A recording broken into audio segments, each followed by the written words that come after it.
ഓം ശാന്തി. അതായത് നമ്മളെല്ലാവരും ഒരുപാട് വിശേഷതകളുള്ളവരാണ്. വിശേഷതയില്ലാത്ത ആരും ഇന്ന് ഈ ലോകത്തില്ല. എല്ലാവർക്കും ഓരോ വിശേഷതകളുണ്ട്. ഇപ്പോൾ ഒരു അച്ഛനും അമ്മയ്ക്കും 4 കുട്ടികളുണ്ടെങ്കിൽ 4 പേർക്കും വിശേഷതയുണ്ടാകും. അതേപോലെ തന്നെയാണ് വീക്ക്നെസ്. നല്ല ഗുണങ്ങളും ഉണ്ട്, മോശമായ ഗുണങ്ങളും ഉണ്ട്, അല്ലേ? എല്ലാവർക്കും ഉണ്ട്.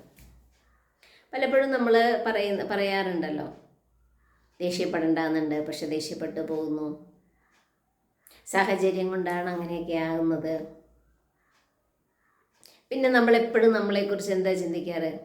ഞാനിങ്ങനെയാണ്, എനിക്ക് ദേഷ്യം വരും, എനിക്ക് പെട്ടെന്ന് ദേഷ്യം വരും, എൻ്റെ സ്വഭാവം ഇതാണ്, എൻ്റെ സ്വഭാവം എനിക്ക് പെട്ടെന്ന് ദേഷ്യം വരുന്നത്. എൻ്റെ സ്വഭാവം എന്ന് പറഞ്ഞു കഴിഞ്ഞാൽ ഭയങ്കര ഇറിറ്റേഷനാണ്. എനിക്ക് ഇഷ്ടമില്ലാത്തത് കാണുക, കേൾക്കുക, പറയുക ചെയ്താൽ എനിക്ക് ഭയങ്കര ഇറിറ്റേഷനാണ്. അതേപോലെ ശരിയല്ലാത്തത് എന്തെങ്കിലും കണ്ട അപ്പം എനിക്ക് പ്രതികരിക്കണം എന്നാഗ്രഹം, എനിക്ക് പ്രതികരിക്കാൻ തോന്നും. എൻ്റെ സ്വഭാവം ഇതാണ്. നമ്മളെപ്പോഴും നമ്മളെക്കുറിച്ച് അങ്ങനെയാണ് ചിന്തിക്കുന്നത്. നമ്മൾ ഒരു കഥ കേട്ടിട്ടുണ്ടല്ലോ, ഗുരുവും ശിഷ്യനും കൂടെ. ഒരു ശിഷ്യനുണ്ടായിരുന്നു. അപ്പോൾ ഗുരുവിന് ദേഷ്യം വന്നപ്പോൾ ഗുരു പറഞ്ഞു, നീ പോത്താണോ? ശിഷ്യനെ ചീത്ത പറഞ്ഞാണ്, നീ പോത്തിൻ്റെ സ്വഭാവമാണ്, നീ പോത്താണ് എന്ന് പറഞ്ഞു. അങ്ങനെ ശിഷ്യൻ പെട്ടെന്ന് അത് കേട്ടപ്പോൾ, ഞാൻ പോത്തായിരിക്കുമോ? എൻ്റെ സ്വഭാവം അതാണോ? അങ്ങനെ വിചാരിച്ചിട്ട് ശിഷ്യൻ എന്ത് ചെയ്തു എന്ന് ദിവസം അതന്നെ ചിന്തിച്ച് ശിഷ്യൻ പോത്തിനെ പോലെ പെരുമാറാൻ തുടങ്ങി. ഭക്ഷണം കഴിക്കുന്നതിന് പകരം പുല്ലും വൈക്കോലും തിന്നുന്നു, 4 കാലിൽ നടക്കുന്നു. അതായത് ചിന്തിച്ച് അങ്ങനെ ആയതാണ്. അതൊരു കഥയല്ല, നമ്മുടെ ജീവിതത്തെക്കുറിച്ചാണ് പറയുന്നത്, അല്ലേ? ഇപ്പം ചിലർ പറയുമല്ലോ, എൻ്റെ സ്വഭാവം ഇങ്ങനെയൊന്നും ആയിരുന്നില്ല. പലരും പറയുന്നത് കല്യാണത്തിന് മുമ്പാണ്. കല്യാണത്തിന് മുമ്പ് എൻ്റെ സ്വഭാവം ഇങ്ങനെയൊന്നും ആയിരുന്നില്ല, അതിന് ശേഷമാണ് ഇങ്ങനെയൊക്കെ മാറ്റം വന്നത് എന്നൊക്കെ നമ്മൾ പറയാറുണ്ട്, അല്ലേ? പലരും പറയുന്നത് കേട്ടിട്ടുണ്ട്. എല്ലാവരും പറയുന്നത് എപ്പോഴാണ് നിങ്ങളുടെ സ്വഭാവം ഇങ്ങനെയായത് എന്ന് ചോദിച്ചാൽ അവർ പറയും, ഞാനൊരു 18-20 വയസ്സ് വരെ എനിക്ക് വലിയ കുഴപ്പമുണ്ടായിരുന്നില്ല, ജോലി കിട്ടിയപ്പോഴും കുഴപ്പമില്ല, പിന്നെ 25 വയസ്സിൽ കല്യാണം കഴിഞ്ഞു, അപ്പോഴാണ് എനിക്ക് എൻ്റെ സ്വഭാവത്തിൽ മാറ്റം വരാൻ തുടങ്ങിയത്. എനിക്ക് പെട്ടെന്ന് ദേഷ്യം വരും, പെട്ടെന്ന് ഇറിറ്റേഷൻ വരും, ഇതൊക്കെ തുടങ്ങിയത് അപ്പോഴാണെന്നാണ് 90% പറയുന്നത്. അതായത് സാഹചര്യങ്ങൾ മാറുമ്പോഴാണ് നമ്മുടെ സ്വഭാവത്തിന് മാറ്റം വരുന്നത്, അല്ലേ? അതുകൊണ്ടാണല്ലോ നമ്മളെപ്പോഴും പറയില്ലേ, അച്ഛനും അമ്മയാണ് ആദ്യത്തെ ഗുരു എന്ന് പറയും. അവരെന്താണോ പഠിപ്പിക്കുന്നത്, അല്ലെങ്കിൽ അവരിൽ നിന്ന് എന്താണോ കുട്ടികൾക്ക് കാണുകയും ചെയ്യുന്നത്, അതാണ് കുട്ടി പഠിക്കുന്നതെന്ന് പറയും. പിന്നീടാണല്ലോ വിദ്യാലയത്തിലേക്ക് പോകുന്നത്, അല്ലേ? അങ്ങനെയാണ് വളർന്നു വരുന്ന സമയത്ത് 15 വയസ്സാകുമ്പോൾ ഒരു സ്വഭാവം കാണിക്കും, അത് കഴിഞ്ഞാൽ 20 വയസ്സാകുമ്പോൾ വേറൊരു സ്വഭാവമായിരിക്കാം, 25 വയസ്സാകുമ്പോൾ വേറൊരു സ്വഭാവമാണ്. അതായത് ഓരോ വയസ്സ് കഴിയുമ്പോഴും സ്വഭാവത്തിന് ചെറിയ മാറ്റങ്ങളൊക്കെ സംഭവിക്കും, അല്ലേ? എന്നാൽ ഒരു പ്രായപൂർത്തിയായി കുറച്ച് ഉത്തരവാദിത്തങ്ങളെല്ലാം ആകുമ്പോഴും നമ്മൾക്ക് ആഗ്രഹമുണ്ട്, എനിക്ക് കുറച്ചും കൂടെ നന്നായിട്ട് മുന്നോട്ട് പോകണം, പെട്ടെന്നുള്ള ദേഷ്യവും അതൊക്കെ മാറ്റണം എന്നൊക്കെ ആഗ്രഹമുണ്ട്. അത് മാറ്റാൻ എന്താ ചെയ്യേണ്ടതെന്ന് നമ്മളാരും ചിന്തിക്കാറില്ല. ആഗ്രഹമുണ്ട് മാറണം എന്നൊക്കെ. എങ്ങനെ എനിക്ക് എന്നെ മാറ്റാൻ പറ്റും? അതിനു വേണ്ടി നമ്മൾ എന്താ ചെയ്യാറ്? ഇപ്പം ശരീരത്തിൽ വൈറ്റമിൻസും പ്രോട്ടീൻസും കുറഞ്ഞു എന്ന് പറയുമ്പോൾ നമ്മൾ വളരെയധികം ശ്രദ്ധിക്കുന്നുണ്ട്, അല്ലേ? വൈറ്റമിൻസും പ്രോട്ടീൻസിൻ്റെ ടോണിക്കുകൾ കിട്ടുന്നുണ്ട്, അങ്ങനെ പല കാര്യങ്ങളും നമുക്കറിയാം. അപ്പോൾ അത് നമ്മൾ കഴിക്കാൻ വേണ്ടി വളരെയധികം ശ്രദ്ധിക്കുന്നുണ്ട്.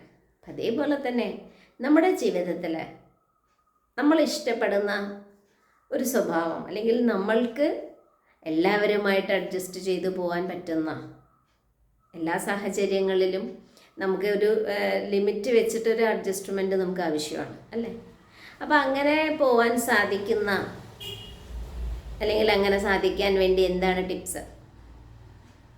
അതായത് നമ്മൾ ദിവസവും രാവിലെ എഴുന്നേൽക്കുമ്പോൾ ഫസ്റ്റ് നമ്മളെപ്പോഴും പറയുന്നത് എന്താ? എക്സസൈസ് അല്ലേ പറയുന്നത്, അല്ലേ? ശരീരത്തിൻ്റെ എക്സസൈസാണ്. അതേപോലെ നമുക്ക് ദിവസവും മനസ്സിൻ്റെ എക്സസൈസ് ചെയ്യാം. ദിവസവും രാവിലെ എഴുന്നേൽക്കുമ്പോൾ നമ്മൾ ചിന്തിക്കണം, ഞാൻ വിശേഷാത്മാവാണ്,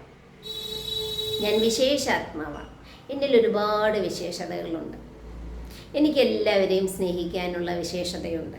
ചിലപ്പോൾ എന്നെ ഇൻസൾട്ട് ചെയ്ത ഒരാളായിരിക്കാം, എന്നെ ഇൻസൾട്ട് ചെയ്ത ആളായാലും അവരെ കാണുമ്പോൾ എനിക്ക് സ്നേഹത്തോടെ ചിരിക്കാൻ പറ്റും, സ്നേഹത്തോടെ എനിക്ക് ബിഹേവ് ചെയ്യാൻ പറ്റും, സ്നേഹത്തോടെ എനിക്ക് പെരുമാറാൻ പറ്റും. കാരണം ഈ സ്നേഹം എന്ന് പറയുന്നൊരു വിശേഷത എനിക്കുണ്ട്. അതേപോലെ തന്നെയാണ് എപ്പോഴും സന്തോഷമായിട്ടിരിക്കാനുള്ള ഒരു വിശേഷത എനിക്കുണ്ട്. ഞാൻ എപ്പോഴും ഹാപ്പി ആയിരിക്കും. മൂഡ് ഓഫ് ആയിട്ടിരിക്കുന്നൊരു സ്വഭാവം എന്നിലില്ല. കാരണം ഞാൻ മൂഡ് ഓഫ് ആയാൽ ചിലപ്പോൾ എന്നെ കാണുന്നവർക്കൊക്കെ അത് പകർന്നേക്കാം. കുടുംബത്തിലായാലും അങ്ങനെയാണ്. ഒരാൾ മൂഡ് ഓഫ് ആയാൽ അതിൻ്റെ വൈബ്രേഷൻ കുടുംബം മുഴുവൻ പരക്കുമെന്ന് പറയുമല്ലോ. അപ്പം അതേപോലെ നമ്മളെന്താണോ ചിന്തിക്കുന്നത് അത് നമ്മൾക്ക് ചുറ്റുമുള്ളവർ, നമ്മുടെ ആ ഒരു ചുറ്റുവട്ടത്ത് ആരൊക്കെയാണോ വരുന്നത്, നമ്മളുമായിട്ട് പെരുമാറുന്നത്, ഇടപഴകുന്നത് ആരാണോ അവർക്കും കൂടെ ആ വൈബ്രേഷൻ പോകും. അപ്പം അതുകൊണ്ട് തന്നെ നമ്മൾ ദിവസവും രാവിലെ എന്ത് ചെയ്യണം? ഞാൻ വിശേഷാത്മാവാണ്, ഞാൻ സ്നേഹസ്വരൂപാത്മാവാണ്, ഞാൻ വിശേഷാത്മാവാണ് എന്ന് അണ്ടർലൈൻ ചെയ്യണം. ഞാൻ വിശേഷാത്മാവാണ്. എനിക്ക് എന്ത് സിറ്റുവേഷൻ എൻ്റെ മുന്നിൽ വന്നാലും എനിക്കത് ശാന്തമായിട്ട് കൈകാര്യം ചെയ്യാൻ പറ്റും. എങ്ങനെയുള്ള ഒരാൾ മുന്നിൽ വന്നാലും എനിക്ക് സ്നേഹത്തോടെ സന്തോഷമായിട്ട് അല്ലെ സ്മൈലി ഫേസോടെ ചിരിച്ച മുഖത്തോടെ എനിക്ക് അവരെ എന്ത് ചെയ്യാൻ പറ്റും? അവരോട് പെരുമാറാൻ സാധിക്കും. ഞാൻ സ്നേഹസ്വരൂപമാണ്, ഞാൻ ശാന്തസ്വരൂപമാണ്, ഞാൻ ശക്തി സ്വരൂപമാണ്. എനിക്ക് എൻ്റെ മുന്നിൽ വന്നാലും അതിനെ വളരെ പവർഫുള്ളായിട്ട്, പീസ്ഫുള്ളായിട്ട്, ലവ്ഫുള്ളായിട്ട് കൈകാര്യം ചെയ്യാൻ എനിക്ക് പറ്റും. ഞാൻ അത്രയും വിശേഷാത്മാവാണ്. ഞാൻ വിശേഷതയുള്ള ഒരു വ്യക്തിത്വമാണ്. എന്നിൽ ഒരുപാട് വിശേഷതകളുണ്ട്. ദിവസവും രാവിലെ എഴുന്നേറ്റതും ചിന്തിക്കേണ്ടത് എന്നെക്കുറിച്ച് തന്നെയാണ്. ഞാൻ എന്നെക്കുറിച്ച് ചിന്തിക്കുകയാണ്. ഞാൻ ഇത്രയും വിശേഷതയുള്ള ആളാണ്, ഞാനൊരു വാല്യുബിൾ പേഴ്സൺ ആണ്. അങ്ങനെ ഞാനൊരു വാല്യുബിൾ പേഴ്സൺ ആണ് എന്ന് ചിന്തിച്ചിട്ടാണ് എൻ്റെ ദിനചര്യ ആരംഭിക്കുന്നതെങ്കിൽ, എൻ്റെ ദിവസം ഞാൻ ആരംഭിക്കുന്നതെങ്കിൽ തീർച്ചയായിട്ടും ആ ഒരു പോസിറ്റീവായ തോട്ടിൻ്റെ വൈബ്രേഷൻ ആ ദിവസം മുഴുവനും നമ്മളിൽ ഉണ്ടാവുക തന്നെ ചെയ്യും. അതുകൊണ്ട് ദിവസവും ഒരു സ്വയത്തിന് വേണ്ടിയിട്ട് ഒരു 2 മിനിറ്റ് 3 മിനിറ്റ് രാവിലെ എഴുന്നേൽക്കുമ്പോൾ തന്നെ ഞാൻ വിശേഷതയുള്ള ഒരാളാണ്, ഞാൻ വിശേഷതയുള്ള ഒരു വ്യക്തിത്വമാണ്, അങ്ങനെ നമ്മൾ ചിന്തിക്കണം. അങ്ങനെ ചിന്തിച്ച് നമ്മളൊരു 10 ദിവസം ഒന്ന് പ്രാക്ടീസ് ചെയ്ത് നോക്കിക്കോളൂ. 10 ദിവസം നമ്മളിങ്ങനെ ചിന്തിച്ചാൽ തീർച്ചയായിട്ടും നമ്മളിലൊരു മാറ്റം ഉറപ്പായിട്ടും വരും. തീർച്ചയായും ഗ്യാരണ്ടി നമുക്ക് പറയാൻ പറ്റും. ഞാൻ എന്താണോ എന്നെക്കുറിച്ച് ചിന്തിക്കുന്നത് അതാണ് സംഭവിക്കുന്നത്. അങ്ങനെയല്ലേ പറയുന്നത്? എന്ത് ചിന്തിക്കുന്നുവോ അതായിത്തീരും. അങ്ങനെയെല്ലാം പറയുന്നത് വെറുതെ അല്ല. പക്ഷേ നമ്മളതിൽ പ്രാക്ടീസ് ചെയ്യണം. അഭ്യാസം ചെയ്താൽ മാത്രമേ പറ്റുള്ളൂ. പറയില്ല അഭ്യാസി ആനയെ എടുക്കുന്നതാണ് പറയുന്നത്. ഒറ്റ ദിവസം കൊണ്ടോ 2 ദിവസം കൊണ്ടോ അല്ല, പക്ഷെ ഒരു കുറച്ച് ദിവസം നമ്മളൊന്ന് പ്രാക്ടീസ് ചെയ്താൽ നമുക്ക് പറ്റും. അപ്പോൾ നമ്മളെപ്പോഴും നമ്മളെക്കുറിച്ച് എന്ത് ചിന്തിക്കണം? ഞാൻ പേഴ്സണാണ്, ഞാൻ വിശേഷതയുള്ള ഒരു വ്യക്തിത്വമാണ്, വിശേഷതയുള്ള ഒരു ആളാണ് ഞാൻ. എന്നിൽ ഒരുപാട് വിശേഷതകളുണ്ട്. അപ്പോൾ നമ്മളെല്ലാവരും ആരാണ്? വിശേഷതയുള്ളവരാണ്. നമ്മളെല്ലാവരും വിശേഷതയുള്ളവരാണെങ്കിൽ നമ്മുടെ ആ ഒരു ദിവസത്തെ ദിനചര്യ വിശേഷതയുള്ളതായിട്ട് മാറും. അങ്ങനെ നമുക്ക് എല്ലാവർക്കും കൂടെ എന്ത് ചെയ്യാം? വിശേഷതയുള്ള ഒരാളായിട്ട് മാറി നമ്മുടെ ചുറ്റുമുള്ള വൈബ്രേഷൻ വിശേഷ വൈബ്രേഷനാക്കി നമുക്ക് മാറ്റാം. അപ്പോൾ തീർച്ചയായിട്ടും നമുക്ക് എല്ലാവർക്കും എന്ത് വേണം? വിശേഷതയുള്ളവരായി മാറി വിശേഷതയുള്ളൊരു വൈബ്രേഷൻ നമുക്ക് ചുറ്റും ഉണ്ടാക്കിയെടുക്കണം. Okay, thank you. Om Shanti.